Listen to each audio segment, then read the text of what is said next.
सभी को नमस्कार।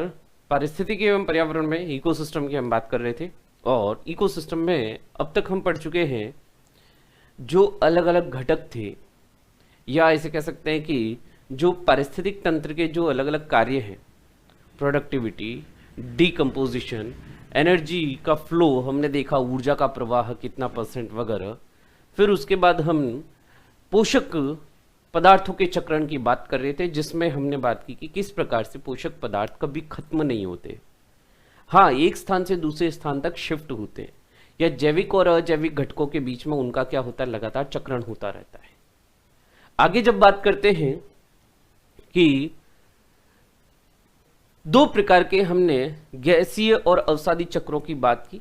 गैसीय चक्र में हम नाइट्रोजन चक्र की बात कर चुके थे। अब हमने ये कुछ बातें देखी नाइट्रोजन चक्र में, जहां पर इंपॉर्टेंट, जहां आपके क्वेश्चन बनने की संभावना रहती है। जैसे हम देखते हैं कि किस तरह से सूक्ष्म जीव जो माइक्रो ऑर्गेनिज्म होते हैं, जैसे हम बात करते हैं बैक्टीरिया की। कुछ बैक्टीरिया हमने देखे थे जो अमोनिया को नाइट्राइट में बदल रहे थे, कुछ नाइट्राइट को नाइट्रेट में बदल रहे थे, ठीक है। और हमने कुछ जैविक स्थिरीकरण से संबंधित भी बैक्टीरिया की बात की थी, जिसमें हमने देखा था कुछ बैक्टीरिया सहजीवी रूप में रहते, कुछ बैक्टीरिया हम देखते हैं मुक्त जीवी रूप में रहकर नाइट्रोजन जो होता है, वायुमंडलीय नाइट्रोजन का क्या करते हैं, स्थिरीकरण करते हैं।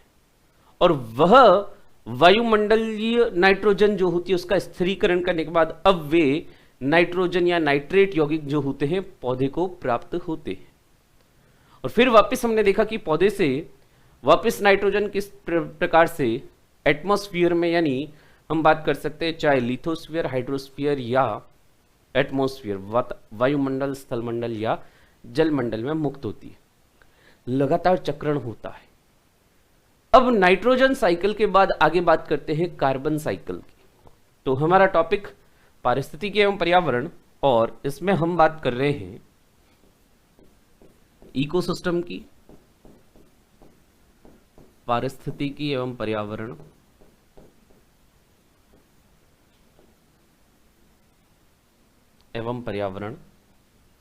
और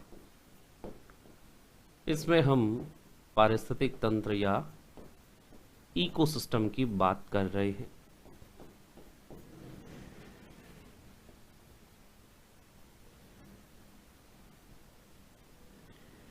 पारिस्थितिक तंत्र,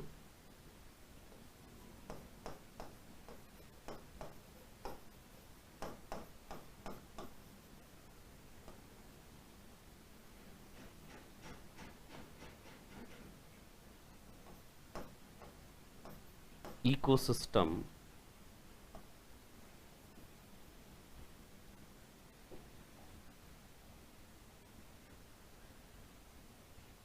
पारिस्थितिकी एवं पर्यावरण में इकोसिस्टम, और इसमें हम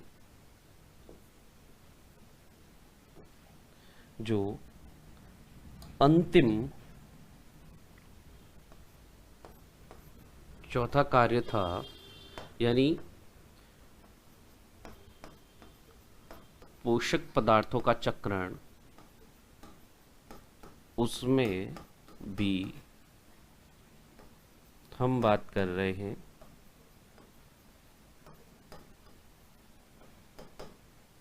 विभिन्न जैव भू रासायनिक चक्रों में।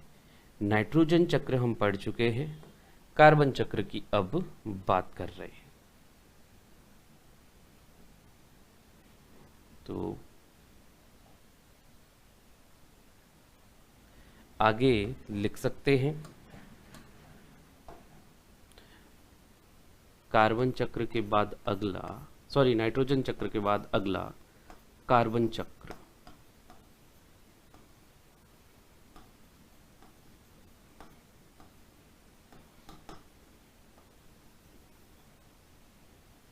दो चार बातें लिखते हैं कार्बन चक्र के में।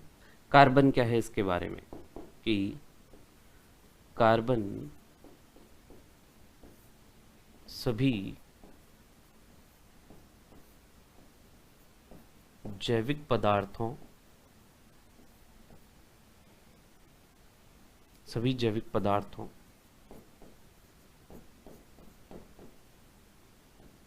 कार्बनिक पदार्थों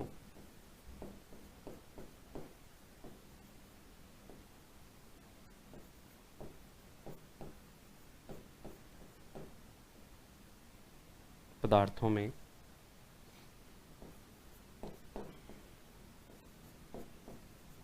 पाया जाने वाला मुख्य तत्व है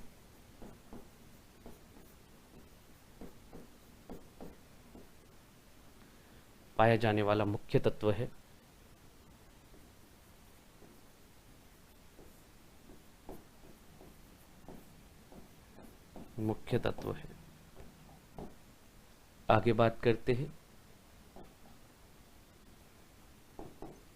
कि स्थलमंडल, जलमंडल एवं स्थलमंडल, लिथोस्फीयर,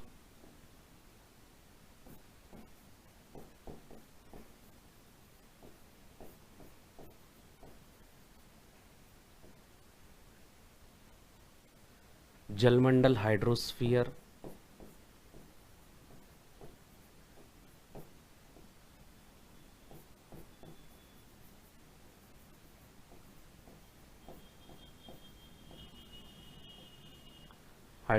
तथा वायुमंडल एटमॉस्फेयर,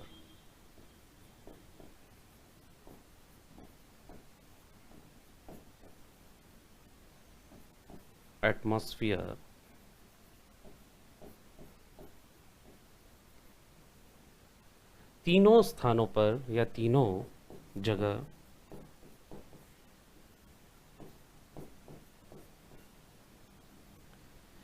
कार्बन पाया जाता है, लेकिन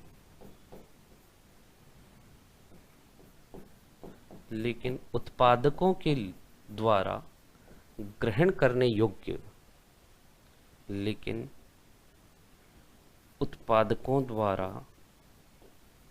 प्रोड्यूसर्स द्वारा ग्रहण करने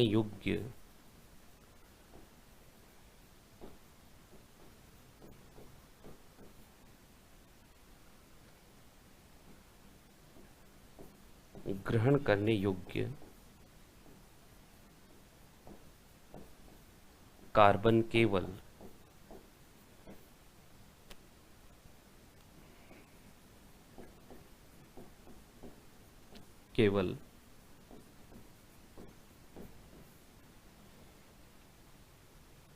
वायुमंडल एवं जलमंडल में पाया जाता है।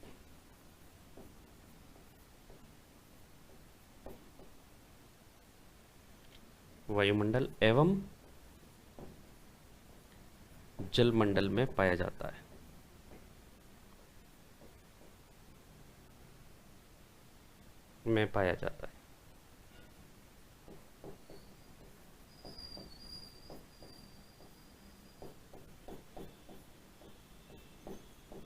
तो सुनना, देखो भाई, हम जब भी बात करते हैं कि पोषक पदार्थों का चक्रण हो रहा है या पोषक पदार्थ एक जीव से दूसरे जीव में जा रहे हैं, तो हम क्या देखते हैं कि वे सबसे पहले वातावरण से ग्रहण किए जाते हो उत्पादकों के द्वारा।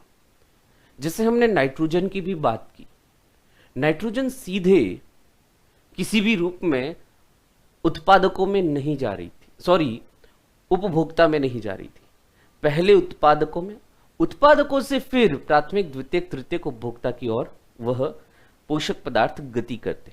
यहां पर भी देखो, कार्बन को जब वातावरण या कह सकते हैं एनवायरमेंट, स्थलमंडल, जलमंडल और वायुमंडल से ग्रहण करना है उसे, तो सबसे पहले हम बात करते हैं उत्पादक ग्रहण करते हैं, और उत्पादक दो जगह से, या फिर तो वायुमंडल से या फिर जलमंडल से उसे ग्रहण करते हैं। अब ये इस कार्बन डाइऑक्साइड की सहायता से प्रकाश संश्लेषण जैसी क्रिया करते हैं। हमने बात भी की थी कि प्रकाश संश्लेषण में क्या होता है, ये कार्बन डाइऑक्साइड और जल मिलकर सरल भोज्य पदार्थों का निर्माण करते हैं, और इस प्रक्रिया में ऑक्सीजन गैस मुक्त हो जाती है। रिएक्शन को बैलेंस कर सकते हो, वो कोई बड़ी बात नहीं। तो कार्बन डाइऑक्साइड और इधर ग्लूकोज, दोनों में कार्बन है, ठीक है। चलो वो भी कर देते हैं, बैलेंस भी कर देते हैं। ये लो। तो अगर इस तरह से हम बात करें कि ये जो प्रकाश संश्लेषण की क्रिया हो रही है, इनटेक हो रहा है कार्बन डाइऑक्साइड का, तो वो उत्पादकों द्वारा दो जगह से, या तो जलमंडल या फिर वायुमंडल से। अब उत्पादक इनको ग्रहण करते, कई बार हम देखते हैं कि जो लिथोस्फीयर यानी जो यहां पर स्थल मंडल में जो कार्बन है उसका क्या होगा। जैसे स्थल मंडल में हम बात करते हैं, मान लीजिए कोयला ही है। अब कोयला या कोई और अन्य पदार्थ भी हो सकता है, जैसे लकड़ी की बात कर लें, उसमें सेल्यूलोज है, सेल्यूलोज के अंदर कार्बन होता है। तो वह कार्बन जो है वो जीवों या उत्पादकों के लिए अवेलेबल नहीं होता है। अब उस कार्बन को अगर किसी भी प्रकार से उत्पादकों तक पहुंचाना है तो उसका हमें दहन करना पड़ता है या किसी भी तरह से उसका अपघटन होना पड़ता है। हाँ, अगर जैसे हम बात करते कोयला वगैरह फॉसिल फ्यूल जो होता है, जैव ईंधन, वो किसी भी तरह से उसे हमने जलाया, कोयला, डीजल, पेट्रोल, अब जलने से क्या होगा, उनके दहन से कार्बन डाइऑक्साइड निकलेगी। हाँ, वो कार्बन डाइऑक्साइड जब वायुमंडल में जाएगी तो ये जीवों के लिए अवेलेबल रहेगी। बाकी हम बात करते हैं जो अधिकांश अवेलेबल जो CO2 है वो कहां पर है, कार्बन डाइऑक्साइड जलमंडल और वायुमंडल में। तो शुरुआत में यहीं से कर रहा हूं। इसका भी जो चक्र है, इसके भी अगर हम चक्र की बात करें, सबसे पहले हम देखते हैं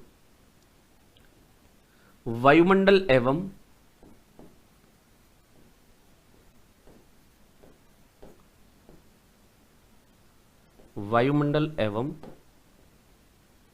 जलमंडल में CO2।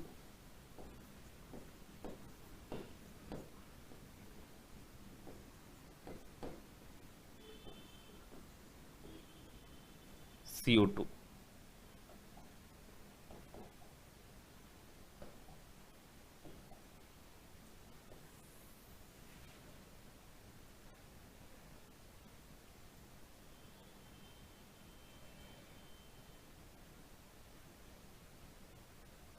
वायुमंडल और जलमंडल में CO2 है। अब अलग अलग जगह से इन्हें उत्पादक ग्रहण करते, कहां से, अपन ने पहले भी बात कर ली है, या तो ये वायुमंडल से या जलमंडल से इसे उत्पादक ग्रहण करते हैं।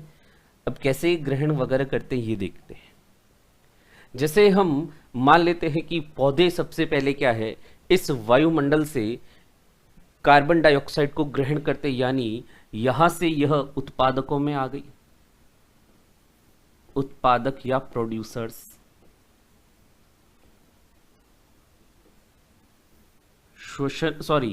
जो फोटोसिंथेसिस करते हैं, ठीक है, फोटोसिंथेसिस के द्वारा ये उत्पादक या इसे ग्रहण कर लेते हैं पौधे।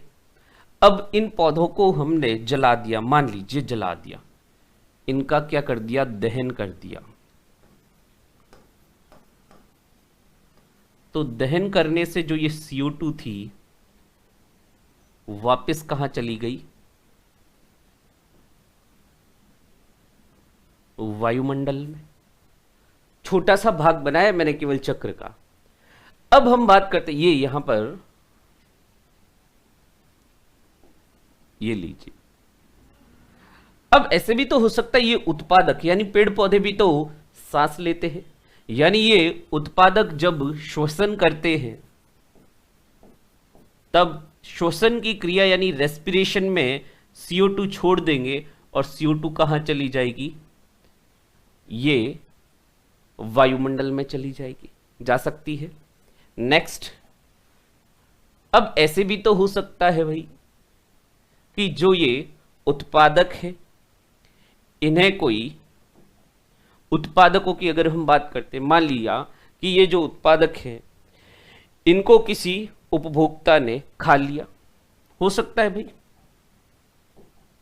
किसी उपभोक्ता ने, उत्पादक को उपभोक्ता ने खा लिया।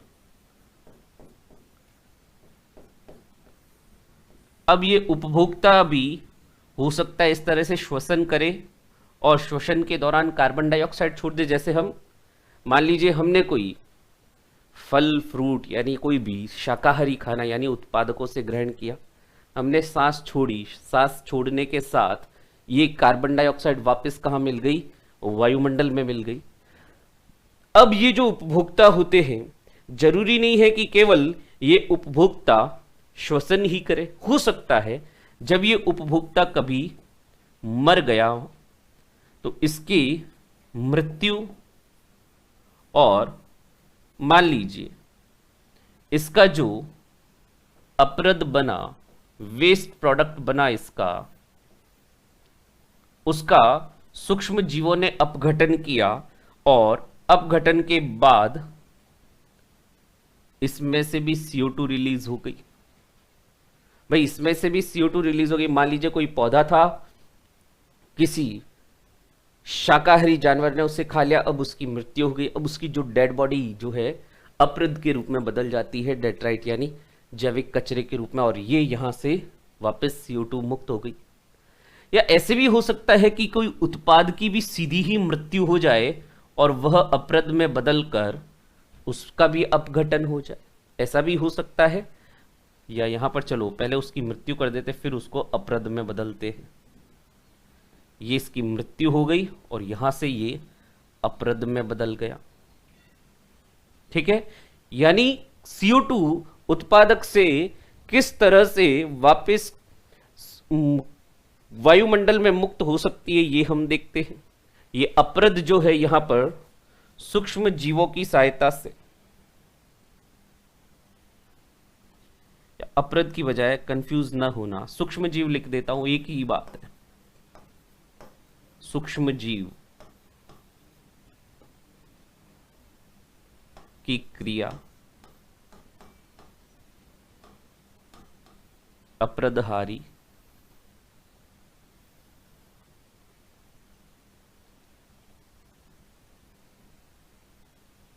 इस तरह से भी हो सकता है। ठीक है, दहन हो सकता है, श्वसन हो सकता है, उपभोक्ता भी श्वसन करे या उपभोक्ता की मृत्यु हो सकती है।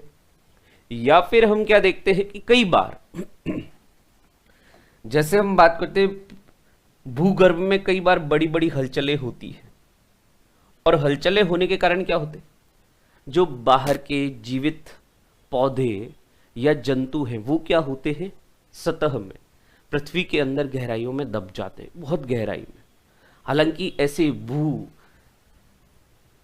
विवर्तनिकी या ऐसे हम बात करते हैं जो प्लेट विवर्तनिकी सिद्धांत होता है वो इससे बताता भी है कि जब दो बड़ी प्लेटें आपस में टकराती है तो इनके सतह पर उपस्थित ये वाला सबसे क्या होता है, विनाशी क्षेत्र होता है। यहां पर उपस्थित जो जीव जंतु होते, पेड़ पौधे होते, वो क्या होते हैं, पृथ्वी के अंदर गहराइयों में दब जाते हैं। अब गहराई में हम बात करते हैं तापमान और दाब बहुत ज्यादा होता है, और ऐसी परिस्थिति में उनका क्या हो जाता है, ताप अपघटन हो जाता है, और वे धीरे धीरे हजारों लाखों सालों में वे धीरे धीरे कार्बनिक पदार्थों में अपघटित हो जाते हैं। आज जो हम कोयला या कच्चा तेल जो कुओं में से पेट्रोलियम पदार्थ जो तेल के कुओं में से निकालते हैं, वो सभी कभी न कभी किसी जीवित जीव का भाग रहे होंगे। यानी ऐसा हो सकता है कि ये उत्पादक जो है या ये जो उपभोक्ता है, ये जीवाश्म ईंधन, फॉसिल फ्यूल, कोयला, पेट्रोलियम पदार्थों में बदल जाए, और फिर इस जीवाश्म ईंधन को हम जब जलाते हैं, इनका जब दहन करते हैं, तो दहन करने पर वही कार्बन डाइऑक्साइड मुक्त होकर कहां पहुंच जाती है, ये इस तरह से वापस वायुमंडल में। चक्र देखो कहां कहां से होकर वापस वहीं की वहीं पहुंच रही है। ये कार्बन डाइऑक्साइड की बात कर रहे हैं।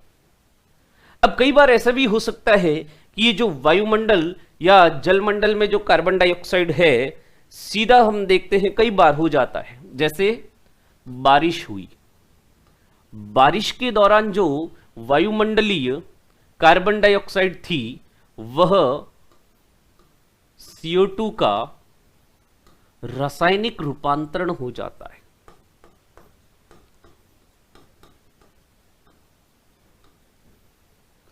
रासायनिक रूपांतरण हो जाता है।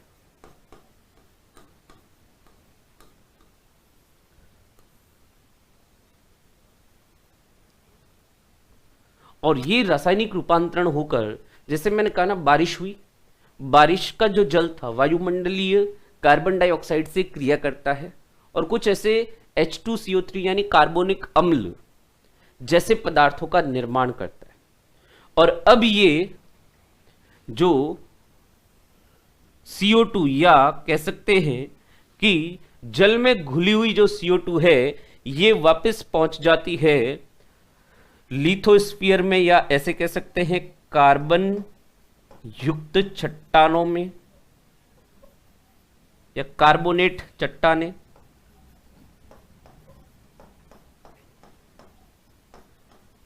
कार्बोनेट चट्टानों के रूप में।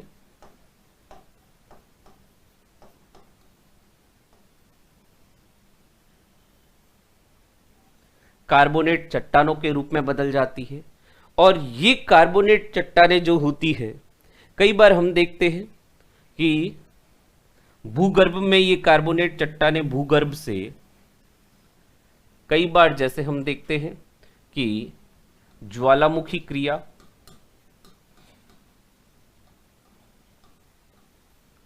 ज्वालामुखी क्रिया हुई, या कोई भी हॉट स्प्रिंग वगैरह, गर्म जल के झरने वगैरह जो होते हैं, वहां से ये CO2 वापस कहां पहुंच जाती है, ये इस तरह से वायुमंडल या जलमंडल में पहुंच जाती है। तो इस प्रकार से हम देख रहे हैं कि ये CO2 का किस तरह से चक्रण हो रहा है। और भी देखें खूब सारे, मैंने कहा ना, कई बार हम देखते हैं ये जो उपभोक्ता होते यानी जलीय जीव जो होते, यहीं पर हम एक बीच में स्टेप बना रहे हैं, जलीय जीव, जलीय कवच युक्त जीव, ऐसे लिखते हैं, कवच युक्त जीव।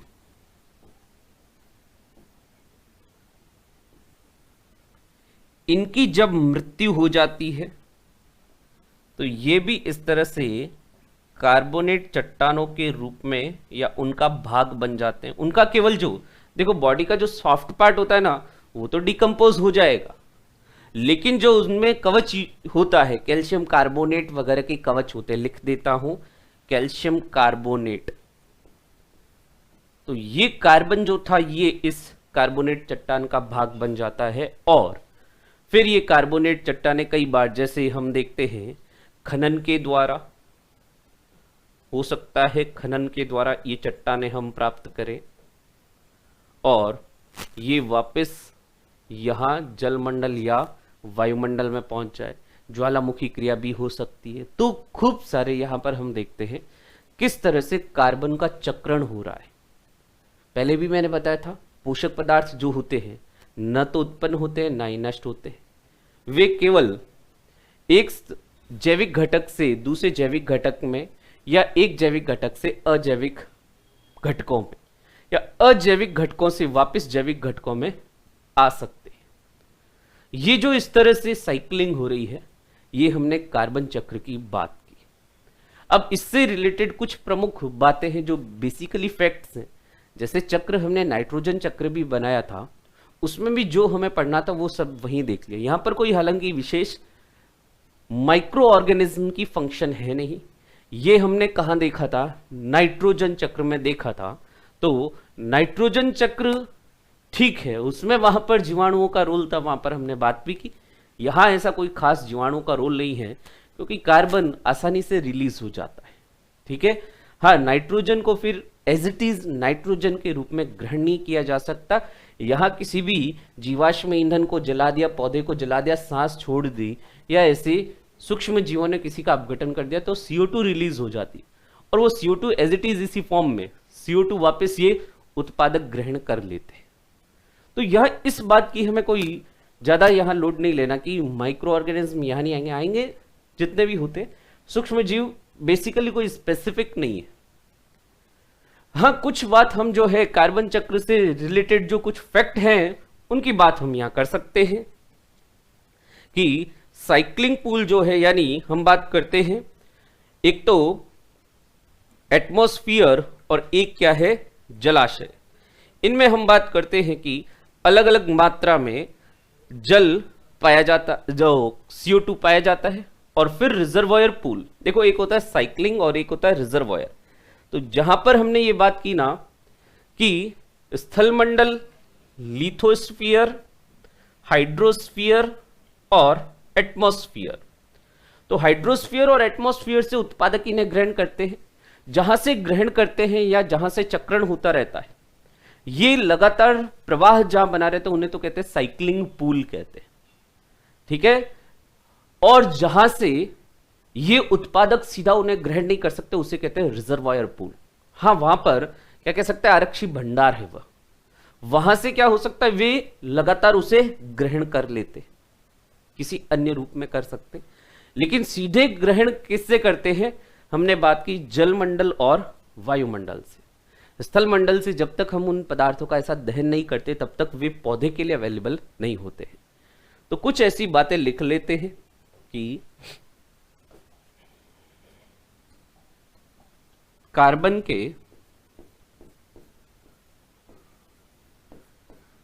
के लिए साइक्लिंग पूल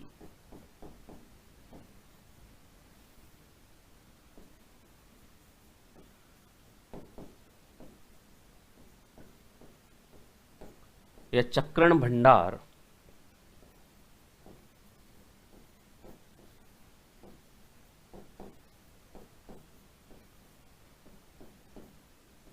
दो हैं।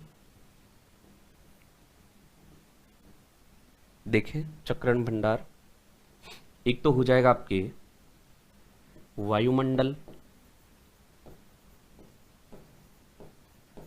With 29%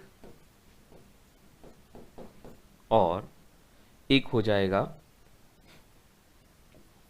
जलमंडल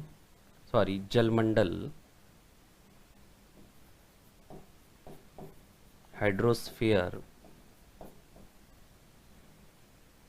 with 71%। अच्छा, अगर ये तो हमने परसेंट में व्यक्त कर दिया कि कितने प्रतिशत कार्बन जो है वायुमंडल और जलमंडल में बटा हुआ है, यानी जो बेसिकली अवेलेबल है, ठीक है। एटमॉस्फेयर या वायुमंडल में 29%, इसकी अगर मैं बात करूं तो ये लगभग 6 × 10⁻14 kg, 6 × 10⁻14 किलोग्राम लगभग हम मानते हैं इसका भार जो है 29% जो CO वहां पर वायुमंडल में संग्रहित किया हुआ कार्बन है वह तो 6 × 10⁻14 किलोग्राम। लेकिन अगर मैं बात करूं जो जलमंडल में है ये लगभग 1.45 × 10⁻15 kg। अब ऐसा लग रहा होगा कि सर ये तो इनमें बहुत ज्यादा अंतर नहीं है किलोग्राम में तो, लेकिन आपने यहां पर ये इतना फर्क क्यों कर दिया? तो सुनना, यहां पर वायुमंडल में और जलमंडल में जब हम बात करते हैं यहां पर किलोग्राम में बहुत अधिक है और परसेंट में केवल 29% है। अवेलेबल कितनी है उस आधार पर गैसीय रूप में है और यहां पर घुलित अवस्था में है, किसी कार्बनिक चट्टान के रूप में भी हो सकती है, महासागरों में ये घुली हुई भी होती है, ठीक है। एक बहुत बड़ा टॉपिक भी आता है वैसे एनवायरमेंट में, एसिडिफिकेशन ऑफ ओशियन, यानी महासागरों का अम्लीकरण। जैसे हम अम्ल वर्षा की बात करते हैं ना, एसिड रेन, नाइट्रोजन और सल्फर के ऑक्साइड्स जो होते हैं हम बात करते हैं, कई विपरीत प्रभाव होते हैं कृषि पर, पौधों पर, यहाँ तक कि जो ताजमहल का पीला रंग हो रहा है वो भी एसिड रेन की वजह से होता है, वहां पर सल्फर और नाइट्रोजन के ऑक्साइड। लेकिन ये जो सल्फर और नाइट्रोजन के ऑक्साइड जो H2SO4 या HNO3 अम्ल बनते हैं वो बहुत ज्यादा क्या होते हैं, कह सकते हैं कंसंट्रेट, या ऐसे कह सकते हैं प्रबल अम्ल होते हैं जो ज्यादा हानि पहुंचाते हैं।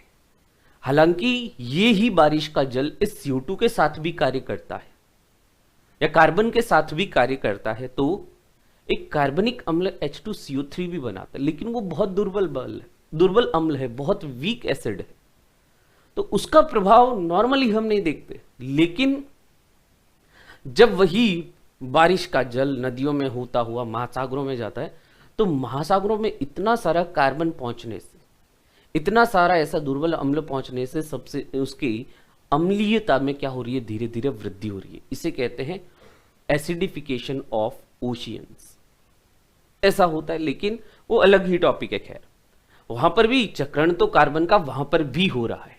ठीक है, तो ये कार्बन के लिए साइक्लिंग पूल या चक्रण भंडार जो है, साइक्लिंग पूल या जो चक्रण भंडार है, इसकी तो हमने बात की वायुमंडल और जलमंडल। अगर हम बात करें इसका जो रिजर्वायर पूल है, यानी अगर हम बात करें कि स्थल मंडल में कितना कार्बन है, वह भी देख लेते हैं। कार्बन के लिए रिजर्वायर पूल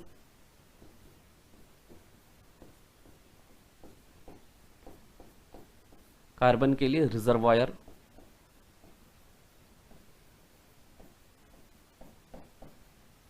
पूल आरक्षी भंडार।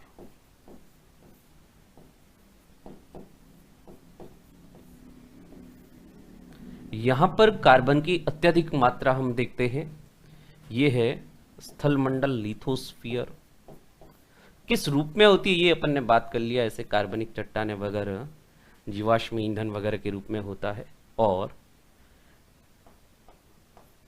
स्थल मंडल में हम देखते हैं लगभग 2.7 इंटू 10⁻21 किलोग्राम, लगभग इतना कार्बन। इफेक्ट्स हैं कुछ, मैंने आपको पहले ही कहा ऐसे कुछ फैक्ट्स लिख रहे हैं। हालांकि कितनी मात्रा वगैरह होती है ऐसे पूछे जाने की संभावना बहुत कम होती है। कभी पूछ ले तो हम बताने की स्थिति में तो खैर रहेंगे। तो ये रिजर्वायर पूल और साइक्लिंग पूल समझ गए होंगे। साइक्लिंग पूल जो एक्टिव रूप से जहां से कार्बन का चक्रण होता रहता है, और रिजर्वायर पूल जब इसकी बात करते हैं यानी ये कार्बन को रखता है, चक्रण में भी भाग लेते हैं, लेकिन सीधे सीधे कार्बन यहां से रिलीज नहीं होती है। दहन वगैरह की क्रिया वगैरह या उनका अपघटन होता है, तब ये कार्बन उत्पादकों के लिए अवेलेबल होगी। कहां पर जाएगी, ये वायुमंडल या जलमंडल में जाएगी, तब वहां पर उत्पादकों के लिए अवेलेबल होती है। ये हमने कार्बन से संबंधित कार्बन चक्र की बात की कि किस तरह से कार्बन चक्र वगैरह होता है। ठीक है, और अगर हम बात करें, एक कई बार क्वेश्चन यहां पर पूछा भी जाता है कि सबसे बड़ा जो सिंक है, सिंक की बात हम करते हैं कूड़ादान। ठीक है, कूड़ादान या सिंक, जहां पर गार्बेज वगैरह को हम डिस्पोज कर देते हैं। CO2 के लिए जब सबसे बड़े सिंक की बात करते हैं या ग्लोबल सिंक फॉर CO2, वो है महासागर। जब यहां हमने बात की ना, ये देखो, एक तो जलमंडल में सबसे ज्यादा हम देखते हैं इसका परसेंट भी है। यहां पर भी हमने देखा कि वायुमंडल में भी जा रही है और जलमंडल में ये CO2 चली जाती है। तो जब जलमंडल की हम बात करते तो जलमंडल ये कार्बन डाइऑक्साइड या कार्बन का सबसे बड़ा सिंक है। यानी टोटल जो हम बात करते हैं सबसे ज्यादा जो कार्बन उत्सर्जित करके या कार्बन अलग अलग रूपों में उत्सर्जित होकर सबसे ज्यादा कहां पर उसका जमाव होता है, महासागरों में। तो लिख सकते हैं कि महासागर, ओशियंस, महासागर, ओशियंस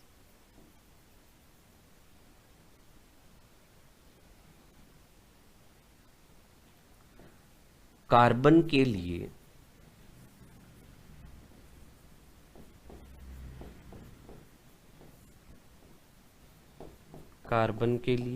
या कार्बन के लिए सबसे बड़े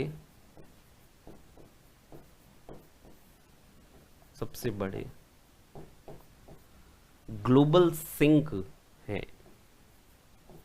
ग्लोबल सिंक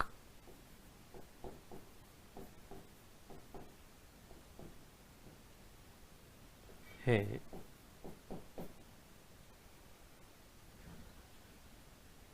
जब महासागरों में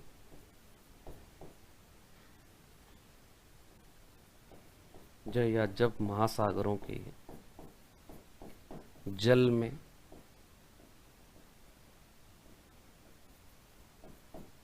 CO2 या घुलित CO2 की मात्रा बढ़ती है,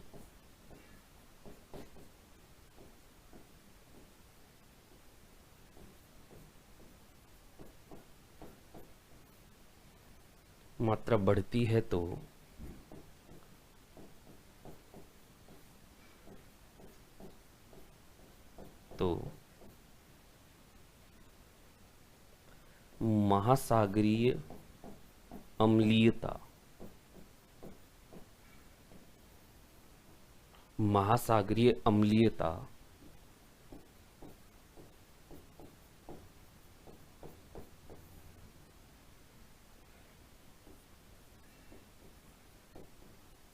acidification of oceans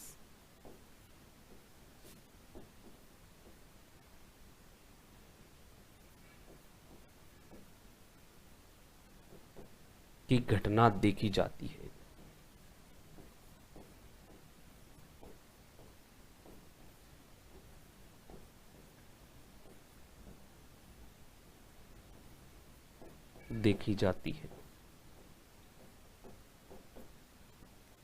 तो ये हमने बात की कि किस तरह से कार्बन का चक्रण होता है, उससे संबंधित कुछ दो चार फैक्ट हैं, अक्सर पूछ लिए जाते हैं पोषक पदार्थों के चक्रण में। अभी हमने बात की कार्बन चक्र की। तो गैसीय चक्र यानी नाइट्रोजन चक्र और कार्बन चक्र तो हुए हमारे पूरे। अब गैसीय चक्र के बाद हम बात करते हैं अवसादी चक्रों की। अवसादी चक्र में दो प्रमुख चक्र हमें पढ़ने, सल्फर चक्र और फास्फोरस चक्र। बात करते हैं, आगे देखते हैं। सेकंड हम बात करते हैं अवसादी चक्र, सेडिमेंट्री साइकिल, अवसादी चक्र या सेडिमेंटरी साइकिल।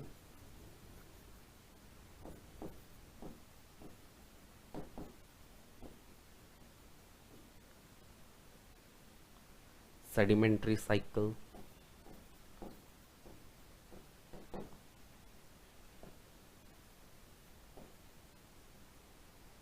सेडिमेंट्री साइकिल बात करते हैं।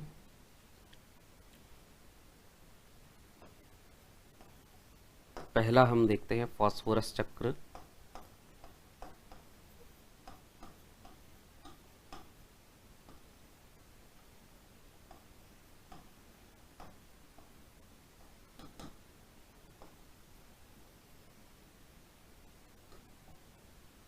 फास्फोरस चक्र, कुछ दो चार बातें लिखते हैं फास्फोरस से संबंधित।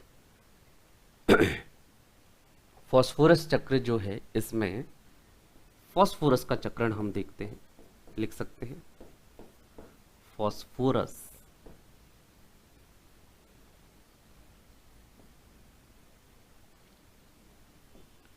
फास्फोरस जीवों के शरीर में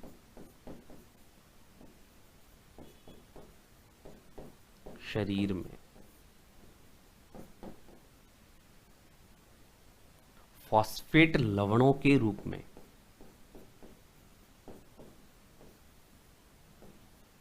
फॉस्फेट सॉल्ट्स लवणों के रूप में कंकाल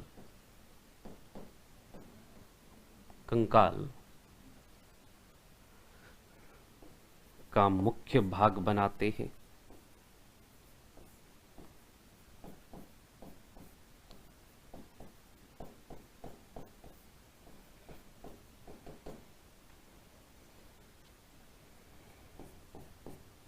कोशिका झिल्ली, सेल मेम्ब्रेन कहाँ कहाँ है देख रहे हैं पहले तो। कोशिका झिल्ली सेल मेम्ब्रेन में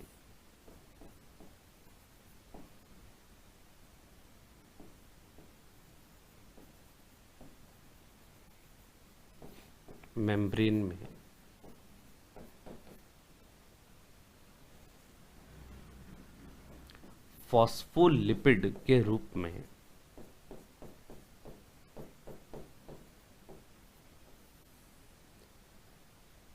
कोशिका झिल्ली है, ठीक है, ये कोशिका झिल्ली लिख देता हूं पूरा, सेल मेम्ब्रेन।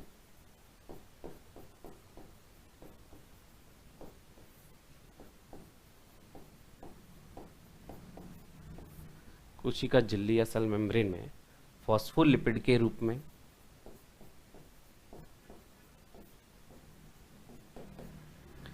मुख्य संरचनात्मक घटक,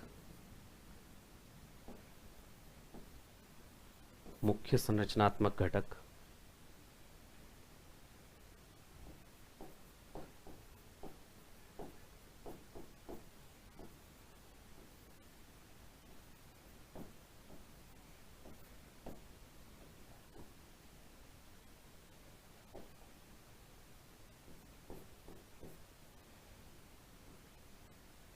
और भी हम बात कर सकते हैं कि सूक्ष्म जीवों, माइक्रो ऑर्गेनिजम्स जैसे बैक्टीरिया,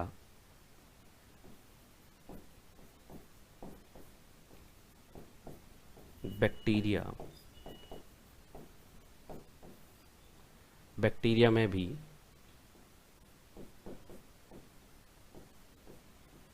संग्रहित या फास्फोरस संग्रहित रहता है। वॉल्यूटिन कणिकाएं वगैरह होती है, फास्फोरस संग्रहित रहता है।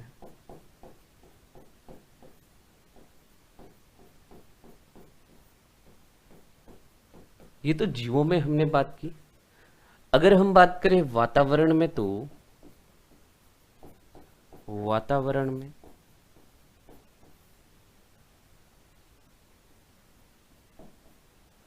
अवसादी चट्टानों, अवसादी चट्टानों में सेडिमेंट्री रॉक्स, सेडिमेंट्री रॉक्स में, अवसादी चट्टानों में फास्फोरस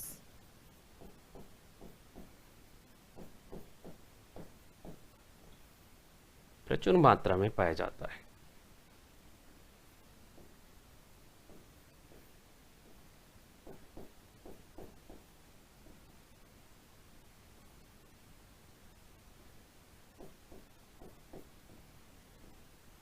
प्रचुर मात्रा में पाया जाता है।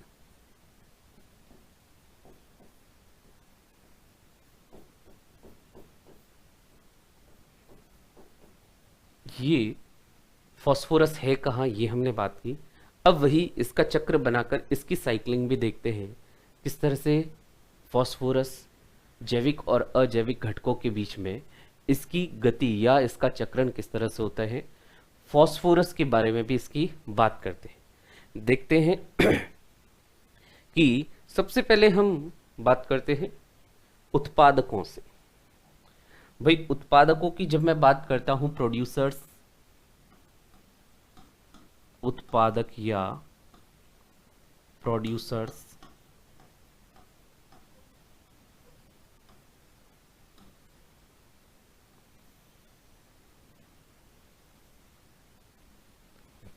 उत्पादक जैसे हम बात करते हैं, हमें जो पोषक पदार्थ जैसे फास्फोरस की ही बात कर, ये हमें या अन्य जंतुओं को ये उत्पादकों से प्राप्त होता है।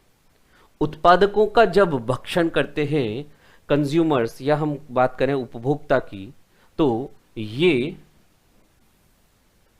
पहला चरण हम यहां देख रहे हैं, उत्पादक से कहां गया, उपभोक्ता में। इसका कोई बहुत बड़ा साइकिल नहीं बनता है, छोटा सा, लेकिन ध्यान रख सकते हैं। अब उत्पादक से उपभोक्ता में आ गया।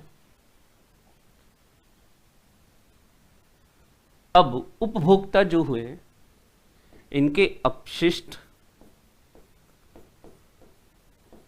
पदार्थों से, अपशिष्ट पदार्थ, या फिर ऐसे भी हो सकता है कि इनकी मृत्यु हो जाए, मृत्यु,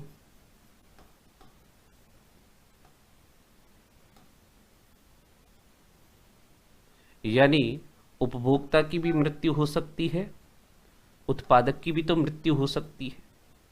तो अपशिष्ट पदार्थ हो या इनकी मृत्यु हो, इससे जो, या फिर कई बार जैसे हम देखते हैं उत्पादकों से कुछ भी केवल कुछ भाग जो था, या ऐसे कह सकते हैं कि नष्ट हो चुके भाग। अब पौधे के नष्ट हो चुके भाग, टहनी वगैरह की हम बात कर रहे हैं, पेड़ से पत्तियां या टहनी या फिर कोई फल वगैरह पककर टूट गया, ये सभी अपशिष्ट पदार्थ हो या इनकी मृत्यु हो जाए या इनके कुछ शरीर के भाग हो, इन सब का क्या होता है, अपरद बनता है, डेट्राइट बनता है, अपरद बनता है। अब ये जो अपरद होता है, यानी कह सकते हैं जैविक पदार्थों का जो भी कचरा वगैरह है, ठीक है। अब इस अपरद का कोई सूक्ष्म जीव क्या करेंगे, अपघटन करेंगे, ठीक है। सूक्ष्म जीव जब इस अपरद का अपघटन करेंगे तो ये सीधे मृदा में मिल जाएंगे, मृदा में।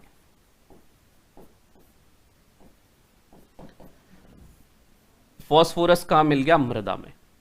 अब फास्फोरस को यहां मृदा से हम बात करें, ये पौधे ग्रहण कर लेते हैं मृदा विलयन के साथ, मृदा विलयन के साथ फॉस्फेट के रूप में, फॉस्फेट के रूप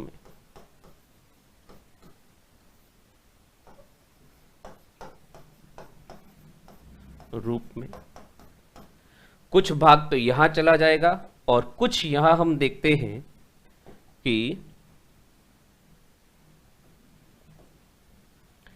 मृदा से ये चला जाता है, अवसादी चट्टानों का भाग बन जाता है, अवसादी चट्टानों का भाग।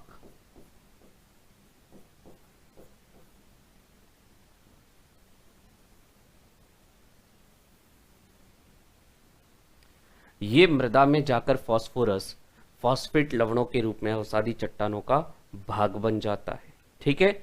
अब हम बात करते, कई बार तेज बारिश वगैरह होती है, तो तेज बारिश वगैरह में हम एक उल्टी क्रिया भी देखते हैं, क्या कि ये जो अवसादी चट्टानों में जो फास्फोरस था, यानी कह सकते हैं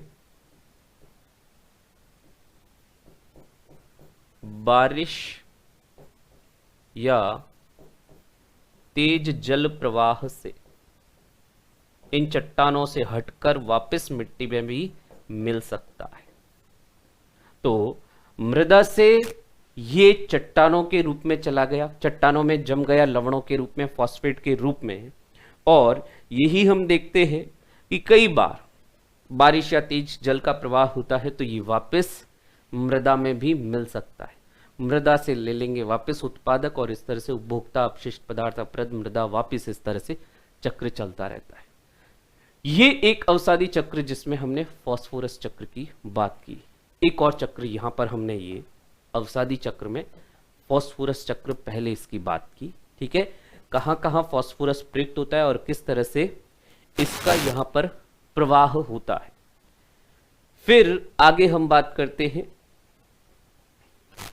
अगला जो अवसादी चक्र है, फास्फोरस चक्र पहला था, अब दूसरे चक्र की बात करते हैं।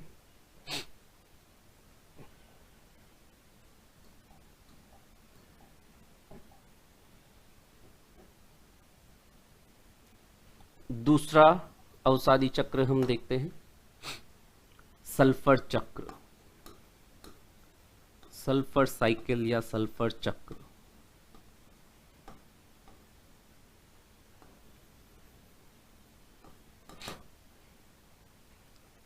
तो सल्फर की भी पहले कुछ बात कर लेते हैं कि सल्फर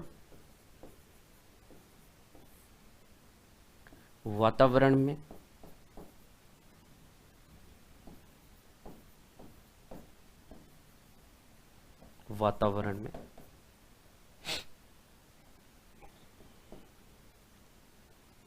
सल्फाइड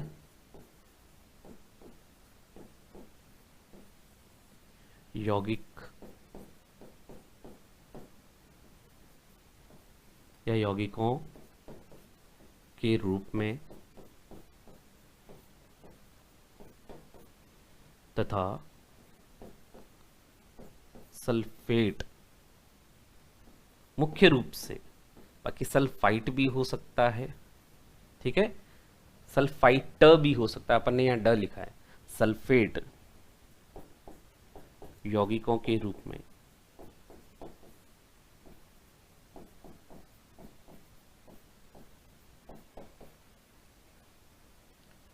पाया जाता है।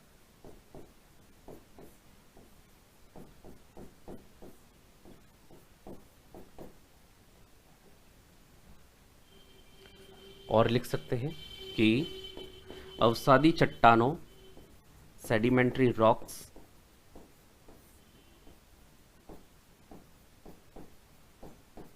अवसादी चट्टानों सेडिमेंट्री रॉक्स का या अवसादी चट्टानों का या सेडिमेंट्री रॉक्स का या अवसादी चट्टानों में सल्फर पाया जाता है।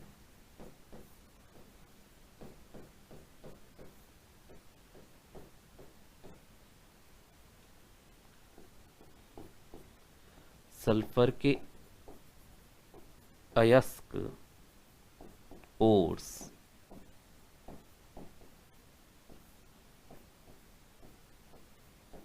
और भी मृदा एवं चट्टानों में पाए जाते हैं एवं चट्टानों में पाए जाते हैं।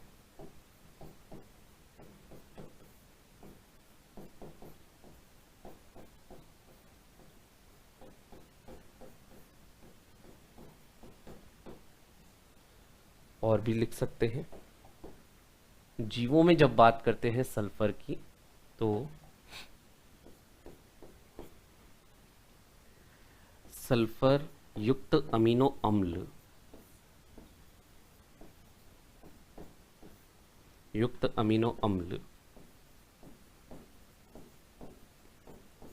जैसे सिस्टीन व सिस्टाइन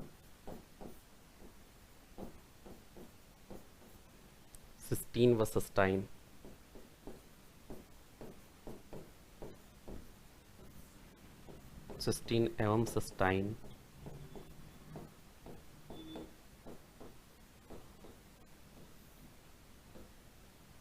और लिख सकते हैं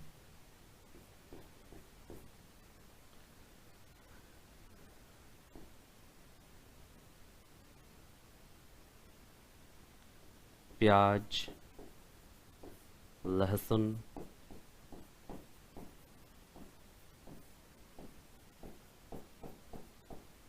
आदि में,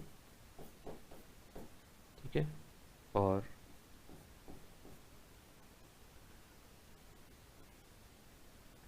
जो सल्फर की अगर हम बात कर सकते हैं,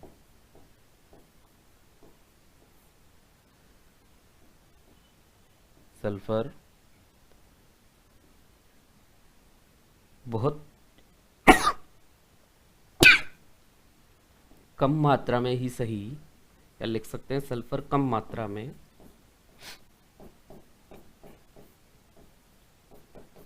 अस्थियों व रक्त में भी पाया जाता है, बोन्स और ब्लड में भी, अस्थियों व रक्त में भी पाया जाता है, पाया जाता है। तो पौधों में, जंतुओं में और वातावरण में तीनों जगह हम देखते हैं सल्फर होता है। अब किस तरह से इसका चक्रण होता है, इसका छोटा सा चक्र है। जैसे पहले हमने बात की थी अवसादी चक्र में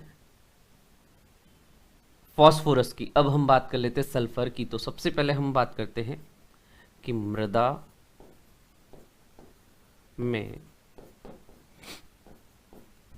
सल्फेट यौगिक, ठीक है, सल्फर के रूप में ही होगा सल्फेट यौगिक, ये सल्फर मृदा में। अब यहां से इसको पौधे ग्रहण कर सकते हैं, उत्पादक ग्रहण कर लेते हैं, ठीक है। उत्पादकों से ये चला जाएगा उपभोक्ता में, उपभोक्ता में।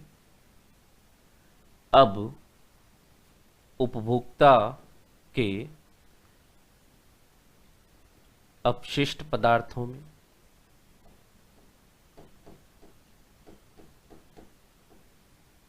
अपशिष्ट पदार्थ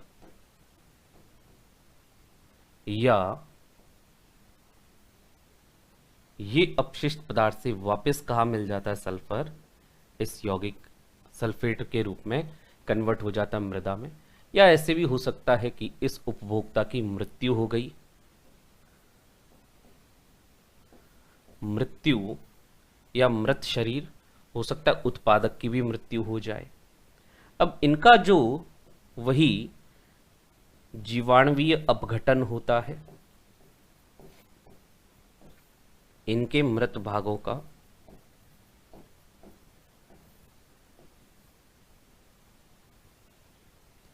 तो मृत भागों का ये जब जीवाणुवीय अपघटन होता है तो यहां से वातावरण में H2S, hydrogen sulphide, hydrogen sulphide के रूप में मुक्त हो जाता है। और देखें चक्रण किस किस तरह से हो रहा है।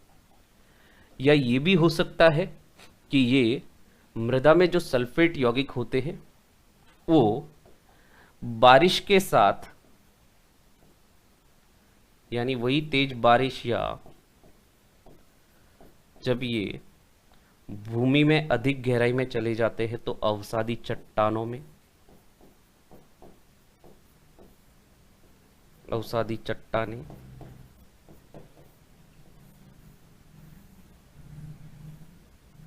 और भी देखते हैं कि अगर ये जो उत्पादक और उपभोक्ता ये अगर जीवाश्म ईंधन में बदल जाते हैं, वही भूगर्भ में बदलकर भूगर्भ में